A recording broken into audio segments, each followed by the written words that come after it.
Well, the Belt and Road Summit is certainly impressive.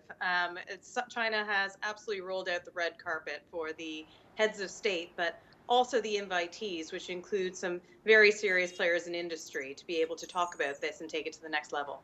What about the UK? I mean, obviously the Chancellor's over there. Is there going to be plenty of opportunity for the City of London and its institutions to do deals over there?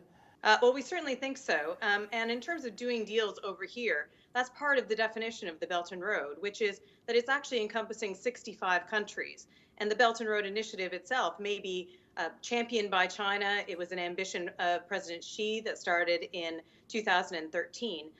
But we see the City of London as being the logical partner in terms of financing for the Belt and Road and providing professional services for it. So I think that there's a lot of deals to be had, and it's about us being able to help champion the city. What sort of reception have the British contingent received from the Chinese?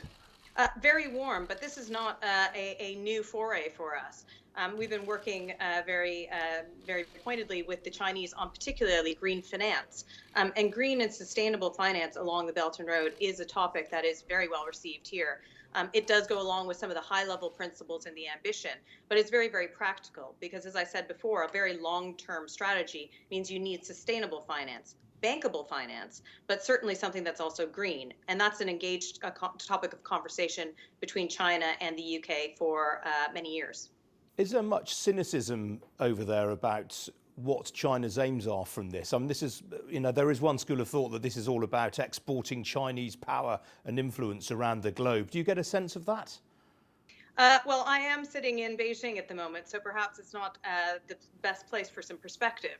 But certainly, in terms of the talk that's happening in the corridors, I think that a lot of countries look at this as being a really ambitious way of bringing countries together, not only for the benefit of China, and certainly there is going to be that.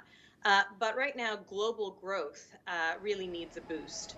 And that global growth is going to come from trade.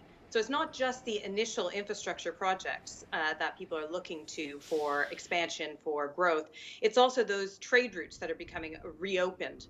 And I think that that is where there's a real excitement in the air.